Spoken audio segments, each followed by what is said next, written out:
Hello मेरे प्यारे बच्चों, मैं मनोज सर आप सभी का इस वीडियो में स्वागत करता हूं। बच्चों, आज हम इस वीडियो में active voice and passive voice के बारे में पढ़ने वाले हैं। जैसा कि आज हम सभी सीखेंगे कि एक्टिव या फिर पैसिव किस प्रकार से बदलता है, किस प्रकार से चेंज किया जाता है। आज इन्हीं के बारे में हम पढ़ेंगे बच्चों। तो सबसे पहले हम यहाँ देखते हैं एक्टिव वॉइस की डिफिनीशन जो होगी कैसे लिखेंगे। तो लिखेंगे बच्चों, जिन सेंटेंसेस का मतलब क्या होता है, वाक्यों में सब्जेक्ट मतलब क्या होता है बच्चों, कर्ता की प्रधानता या फिर बच्चों जिस सेंटेंसेस यानी वाक्यों में सब्जेक्ट यानी कर्ता की प्रधानता या जिसकी वजह से कोई भी सेंटेंस यानी वाक्य को पूरा करता है, वाक्य को पूरा करता है, तो उसे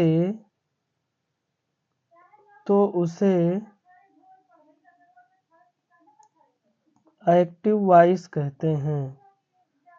तो उसे एक्टिव वॉइस कहते हैं,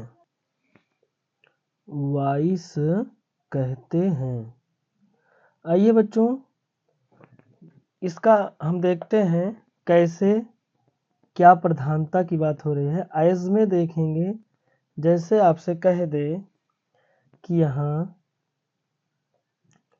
राम खाना खाता है, राम खाना खाता है। तो बच्चों जब इसका हम इंग्लिश में ट्रांसलेट करेंगे, क्योंकि हम लोग टेंस पढ़ चुके हैं तो इसको ट्रांसलेट करने में हमें कोई दिक्कत नहीं होगी। तो यहाँ पर हम देखते हैं कि जो हमारा सब्जेक्ट होगा वो बच्चों क्या होगा, यहाँ पर राम होगा। इसके बाद यहाँ देखते हैं कि खाता है बच्चों क्या हो जाएगा, यहीं पर देख लेते हैं। यानी खाता है ये हमारा बच्चों वर्ब हो जाएगा, क्या हो जाएगा, वर्ब हो जाएगा। और जो यहाँ खाना की बात हुई है तो खाना बच्चों हमारा क्या हो जाएगा, ऑब्जेक्ट हो जाएगा। तो यहाँ कहने का मतलब यही हुआ कि बात हुई है कि जिस सेंटेंस यानी वाक्यों में सब्जेक्ट की प्रधानता होती है। तो यहाँ पर अगर देखा जाए तो खाना किसके द्वारा खाया जा रहा है, तो राम के द्वारा खाना खाया जा रहा है। तो जब राम के द्वारा खाना खाया जा रहा है तो राम ही हमारा क्या हो जाएगा, यहाँ सब्जेक्ट हो जाएगा, क्योंकि इसी की प्रधानता हो रही है। अगर यहाँ पर हम राम हटा देते हैं तो खाना खाता है, कौन खाना खाता है, वाक्य हमारा पूरा नहीं हो रहा है। राम के आने से ये वाक्य क्या हो जाएगा, पूरा हो जाएगा। तो इसको हम जब इसका ट्रांसलेट करेंगे तो सबसे पहले सब्जेक्ट क्या आएगा बच्चों, राम आएगा। उसके बाद यहाँ खाने की बात हो रही है तो ईट होगा, इसमें यस लगाएंगे क्योंकि राम एक वचन है, क्या खा रहा है, खाना। तो यहाँ आगे फूड कर देंगे, तब जाके ये हमारा क्या हो जाएगा, ये सेंटेंस पूरा हो जाएगा। अब जैसे हम दूसरा देखते हैं, यहाँ पर जैसे आपसे कहा कि राधा राइड्स, मतलब राइट होता है, इसमें यस इसलिए लगा रहे हैं क्योंकि राधा एक वचन है। तो राइड्स आ लेटर, इसके बाद यहाँ फुल स्टॉप लगा देंगे। तो यहाँ हमें ध्यान क्या देना है कि अगर हम राधा को हटा देते हैं बच्चों, तो यहाँ राइट्स अ लेटर यानी एक पत्र लिखता है। कौन लिखता है या कौन लिखती है हमें मालूम नहीं हो रहा है, या फिर ये हमारा सेंटेंस पूरा नहीं हो रहा है। यदि यहाँ पर हम राधा को हटा मतलब दिखाते हैं यानी इसमें लिखते हैं, तो राधा की वजह से ये काम हो रहा है। यानी कहने का मतलब है कि राधा ही है जो एक पत्र लिखती है। तो हमारा ये वाक्य क्या हो जाएगा, यहाँ पर पूरा हो जाएगा। अब हम बच्चों चलेंगे पैसिव वॉइस की ओर। जैसा कि यहाँ पर आप लिखेंगे पैसिव वॉइस। अब थोड़ी थोड़ी चीज़ों को हमें ध्यान देना है और इसी से ही हमको सीखना है कि किस प्रकार हम एक्टिव को पैसिव बनाएंगे। तो यहाँ लिखेंगे कि जिन सेंटेंसेस कोष्टक में वाक्यों में, अब यहाँ पर क्या होगा कि इसमें किसकी प्रधानता हो रही थी, तो इसमें जो है यहाँ पर सब्जेक्ट की प्रधानता हो रही थी, लेकिन इसमें क्या होगा बच्चों, ऑब्जेक्ट की प्रधानता होगी। यहाँ लिखेंगे ऑब्जेक्ट, उसके बाद कोष्टक में ऑब्जेक्ट का मतलब होता है कर्म की प्रधानता होती है, प्रधानता होती है तो उसे पैसिव वॉइस कहते हैं। अब हम यहाँ पर आपको थोड़ा से बताएंगे और थोड़ा से आपको समझाएंगे कि कैसे पैसिव वॉइस एक्टिव का बनेगा। तो एज में पहले वाले का हम देखेंगे कि यहाँ पर जैसे है राम ईट्स फूड, तो यहाँ पर जो है राम क्या है हमारा करता है, और ईट क्या है हमारा वर्ब है, फूड के मतलब क्या है हमारा ऑब्जेक्ट है। तो हम फूड को पहले कर देंगे, यहाँ फूड को पहले कर देंगे। इसके बाद हम सहायक क्रिया क्या लगाएंगे, इज लगाएंगे। और जो ये ईट हमारा वर्ब है, इसका हमेशा जब पैसिव बनाएंगे तो इसका थर्ड फॉर्म कर देंगे। तो ईट का क्या हो जाएगा, यहाँ पर ईटेन हो जाएगा। उसके बाद इसके बाद हम बाई लगाएंगे बच्चों। जो हमारा सब्जेक्ट राम है, यहाँ पर हम राम को लिखकर फुल स्टॉप लगा देंगे, तो हमारा ये एक्टिव से पैसिव वॉइस बन जाएगा। जैसे दूसरा देखते हैं, यहाँ पर इसमें देखिए राधा करता है, ए लेटर ऑब्जेक्ट है, तो ऑब्जेक्ट को हम पहले लेकर आएंगे। तो यहाँ लिखेंगे ए लेटर, यहाँ सॉरी ई होगा लेटर। इसके बाद यहाँ पर सहायक क्रिया इज लगाएंगे। उसके बाद राइट का क्या हो जाएगा बच्चों, थर्ड फॉर्म राइटन हो जाएगा। तो यहाँ हम राइटन लिखेंगे, फिर राइटन के बाद ही हमको बाई लगाना है। इसके बाद राधा है, तो यहाँ पर हम राधा लिख देंगे। तो ये हमारा क्या हो जाएगा बच्चों, यहाँ पर एक्टिव से पैसिव वॉइस हमारा कंप्लीट हो जाएगा। तो कहने का मतलब बच्चों यही है कि हमें अब ध्यान देना है, जैसे हमने आपसे कहा कि सबसे पहले एक्टिव में यानी एक्टिव वॉइस में हमें ध्यान देना है कि क्या होना चाहिए, हमारा सब्जेक्ट होना चाहिए, उसके बाद वर्ब होना चाहिए। अब वर्ब कोई भी हो सकता है बच्चों, चाहे फर्स्ट हो, थर्ड हो या सेकेंड हो। इसके बाद ऑब्जेक्ट हो। बस बच्चों यही तीन हमारा एक्टिव में मेन है। इसके बाद कुछ भी आता है तो हम उसको वैसे के वैसे लिख देंगे, लेकिन किसी भी सेंटेंस में इन तीन चीज़ों का जरूरी मतलब बहुत ही मस्ट है। अगर ये तीन चीज़ नहीं है उस सेंटेंस में, तो बच्चों उसका हम पैसिव वॉइस कभी नहीं बना सकते हैं। तो इसलिए हमें ध्यान देना है कि किसी भी सब्जेक्ट में जब भी हम पैसिव वॉइस बनाएं, तो इन तीन चीज़ों का होना बहुत ही जरूरी है। तो अब जैसे इसका पैसिव बनाएंगे, जब इसका हम पैसिव वॉइस बनाएंगे तो इसमें क्या करना है हमें कि सबसे पहले जो ये सब्जेक्ट है, ये सब्जेक्ट जो है यहाँ पर लाएंगे और ऑब्जेक्ट को इसके स्थान पे लाएंगे। कहने का मतलब है सब्जेक्ट जो है बाद ऑब्जेक्ट की जगह जाएगा, ऑब्जेक्ट सब्जेक्ट की जाएगा। तो यहाँ पर हम सब्जेक्ट की जगह पे क्या लिखेंगे बच्चों, ऑब्जेक्ट लिखेंगे। अब बच्चों जो भी यहाँ पर हेल्पिंग वर्ब होगा उसको हम लगाएंगे, यानी जो भी हेल्पिंग वर्ब होगा यहाँ लिखेंगे। इसके बाद हमें क्या करना है कि ये जो भी वर्ब होगा, चाहे फर्स्ट होगा चाहे सेकंड होगा, थर्ड होगा तो थर्ड ही रहेगा। यदि फर्स्ट सेकंड है तब फिर भी हमको क्या करना है, हमेशा चाहे जो भी टेंस का हो हमें वर्ब का थर्ड फॉर्म ही लगाना है। इस बात को हमें अच्छी तरीके से याद कर लेना है कि कोई भी टेंस होगा हमें हमेशा वर्ब का थर्ड फॉर्म ही लगाना है। और इसके बाद ही बच्चों हमें तुरंत क्या लगाना है, बाई लगाना है।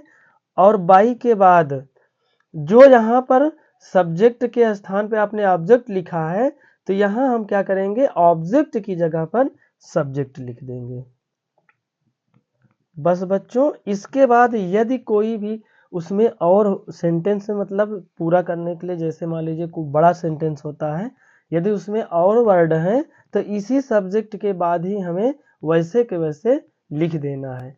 तो हमें बच्चों पता हो गया अब कि किसी भी एक्टिव को पैसिव वॉइस बनाएंगे तो हमें क्या करना है कि सबसे पहले एक्टिव में हम देखेंगे कि सब्जेक्ट वर्ब ऑब्जेक्ट है, यदि है तो सबसे पहले ऑब्जेक्ट लाएंगे। फिर हेल्पिंग वर्ब जो भी होगा बच्चों हम आगे आपको बताएंगे, एक एक टेंस का अलग अलग क्या हेल्पिंग वर्ब होता है और कैसे क्या प्रयोग होगा, हम आपको सारी चीज़ें डिटेल से समझाएंगे। यहाँ पर आप थोड़ा सा यही समझिए कि हमें क्या करना है कि सब्जेक्ट की जगह पे ऑब्जेक्ट, ऑब्जेक्ट की जगह सब्जेक्ट लिखेंगे और वर्ब का थर्ड फॉर्म हमेशा लगाएंगे। और वर्ब के थर्ड फॉर्म के बाद ही हमें यहाँ पर बाई लगाना है। इसके बाद हमें तुरंत सब्जेक्ट लिख देना है। और अगर आता है तो उसमें हम क्या करेंगे, उसको वैसे के वैसे लिख देंगे। अब बच्चों चलेंगे थोड़ा सा यहाँ पर समझते हैं कि एक्टिव वॉइस से पैसिव वॉइस में बदलने के नियम, बदलने के नियम। तो आइए इस नियम को हम लोग समझते हैं। जैसा कि हमने ऊपर आपको समझाया, यदि आपको समझ में आ गया है तो वही नियम यहाँ पर हम आपको बताने वाले हैं। जैसे पहला हमने कहा कि सब्जेक्ट को ऑब्जेक्ट और ऑब्जेक्ट को सब्जेक्ट के स्थान पर रूपांतरित कर देते हैं, रूपांतरित कर देते हैं। कहने का मतलब है कि बच्चों हमें सब्जेक्ट को ऑब्जेक्ट की जगह, ऑब्जेक्ट को सब्जेक्ट की जगह पर हमें क्या करना है, लिख देना है। इसके बाद दूसरा देखेंगे कि रूपांतरित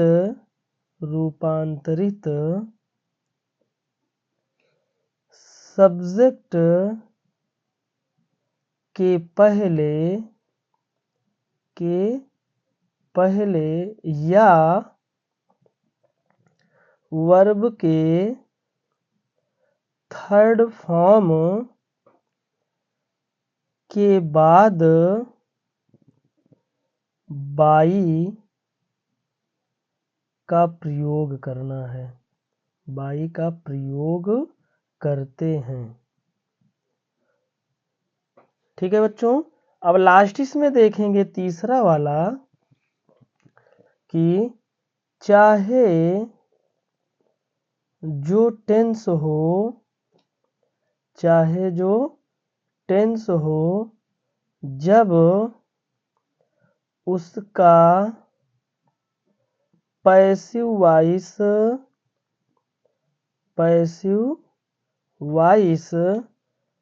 बनाते हैं तो वर्ब का थर्ड फॉर्म हमेशा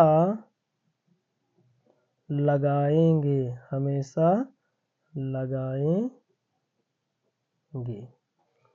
तो यहाँ पर बच्चों इतना हुआ। अब हम आगे चलते हैं और समझते हैं कि किन किन टेंस का हम एक्टिव से पैसिव वॉइस बना सकते हैं। तो यहाँ हेडिंग बनाएंगे कि एक्टिव वॉइस से पैसिव वॉइस में टेंस के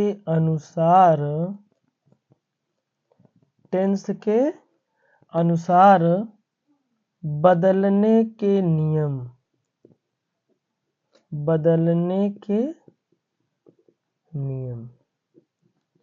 जैसा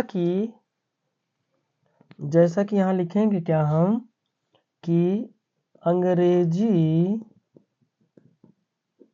में कुल 12 टेंस होते हैं। अब बच्चों आप तो सीख ही गए हैं, क्योंकि हमने पिछले वीडियो में आपको 12 टेंसों के बारे में और 12 टेंसों के जो भी टाइप यानी जो भी भाग हैं उसको हमने डिटेल से पढ़ा रखा है। यदि आपने नहीं पढ़ा है तो वहाँ जाकर आप पढ़ लीजिए। यदि बच्चों आप टेंस नहीं पढ़ेंगे तो आप पैसिव वॉइस से मतलब एक्टिव वॉइस से पैसिव वॉइस नहीं बना पाएंगे, आपको समस्याएं होंगी। इसलिए वहाँ पर जाकर आप टेंस के जितने भी नियम रूल्स हैं या फिर जो भी फार्मूला है आप उसको समझ लेंगे, तो यहाँ पर आपको बहुत ही आसानी होगी। यदि बच्चों नहीं भी आप पढ़ते हैं फिर भी यहाँ पर हम आपको इस तरह से बताएंगे, ये आप इतना ही याद कर लेंगे तो एक्टिव से पैसिव वॉइस आराम से बना सकते हैं। तो यहाँ लिखेंगे अंग्रेजी में कुल 12 टेंस होते हैं, लेकिन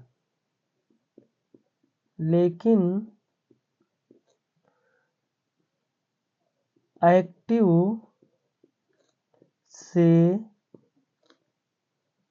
पैसिव वॉइस केवल 8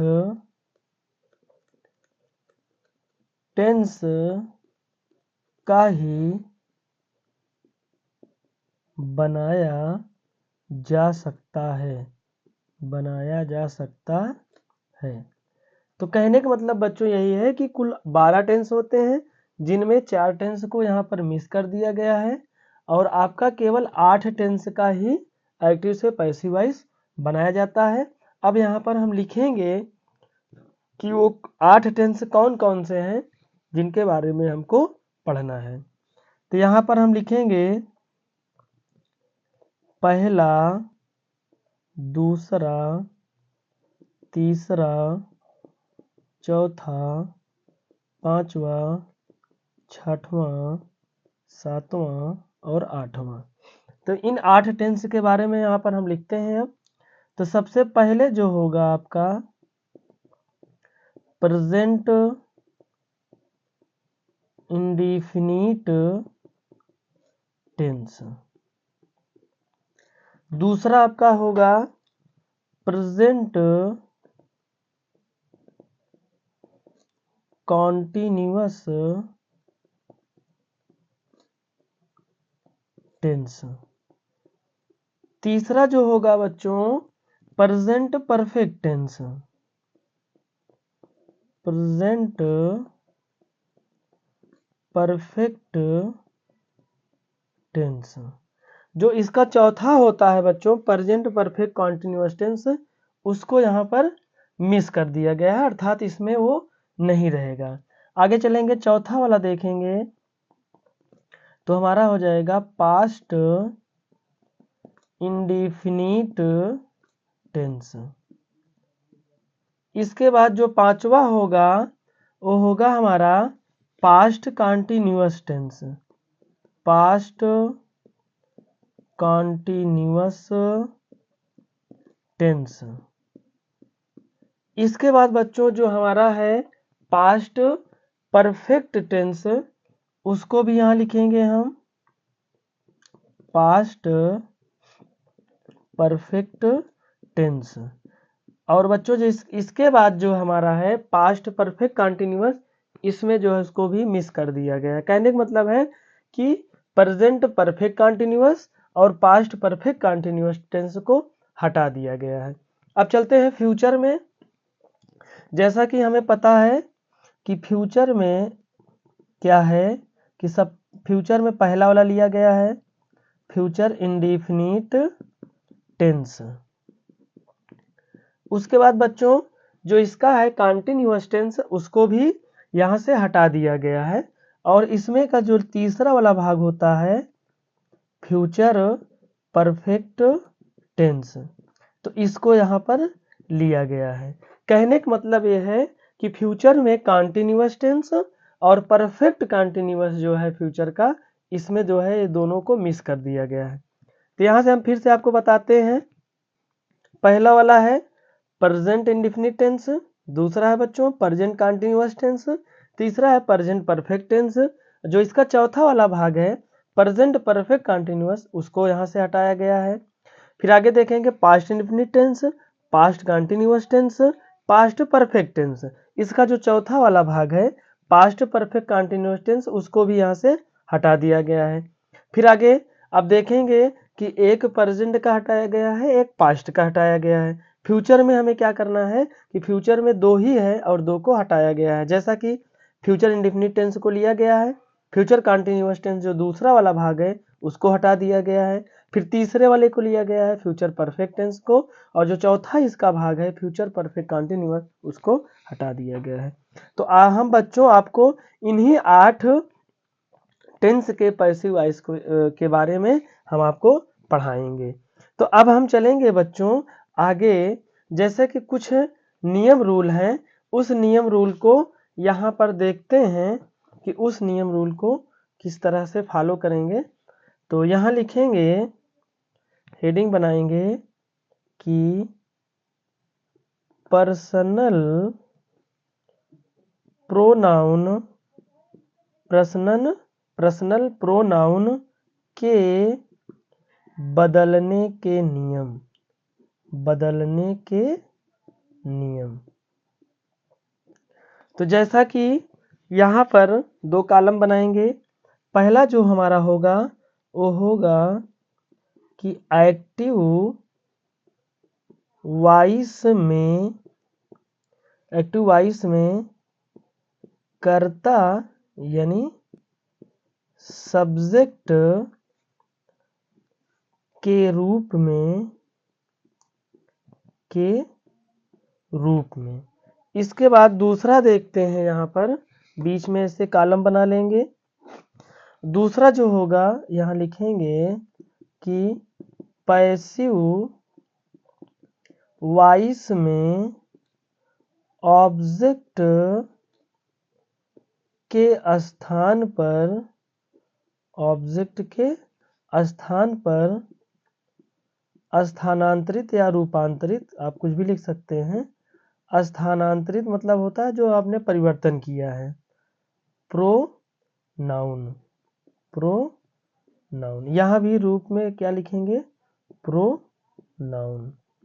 अब हम इसको समझते हैं कि कैसे चेंज करेंगे।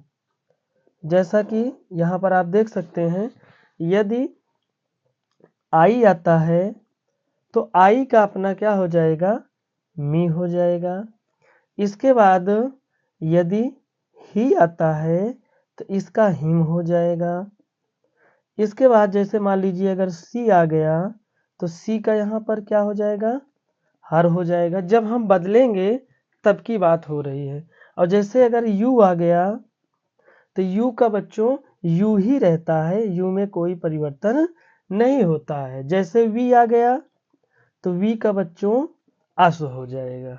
एक और है, जैसे मान लीजिए दे आ गया तो दे का बच्चों क्या हो जाएगा, देम हो जाएगा। ये कब होगा, जब ये एक्टिव वॉइस में इधर ये दिया रहेगा कर्ता के रूप में, तो उधर जब हम पैसिव वॉइस में इसका ऑब्जेक्ट के स्थान पे जब इसका प्रयोग करेंगे तो आई का मी हो जाएगा, ही का हिम हो जाएगा, सी का हर हो जाएगा, यू का यू ही रहेगा, वी का अस हो जाएगा, दे का देम हो जाएगा।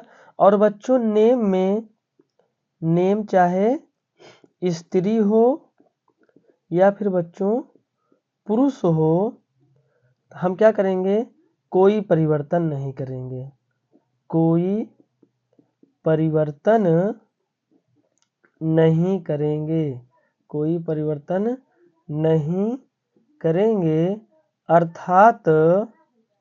अर्थात नाम जो रहेगा, नाम जो रहेगा वही लिख देंगे, वही लिख देंगे। कहाँ लिख देंगे बच्चों, ऑब्जेक्ट में लिख देंगे। कहने का मतलब है कि सब्जेक्ट के अनुसार में, सब्जेक्ट की तरफ अगर स्त्री या पुरुष का कोई भी नाम आएगा तो ऑब्जेक्ट में वही नाम हम लिख देंगे। इसमें नेम में कोई परिवर्तन नहीं होता है, यानी नो चेंज होता है। लेकिन इसमें आपको जो प्रोनाउन है यानी ही सी आई वी यू दे, इनका जो है बच्चों यहाँ पर इस तरह से बदल देंगे। तो आज की क्लास बच्चों यहीं तक रहेगी।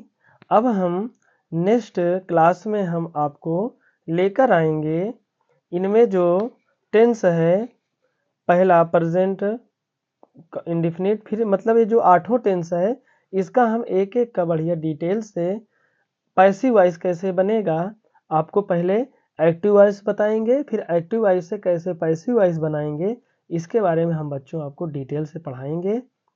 तो फिर हम नेक्स्ट वीडियो में बच्चों आपसे मिलते हैं। तब तक के लिए बच्चों आप लोग खुश रहिए, मस्त रहिए।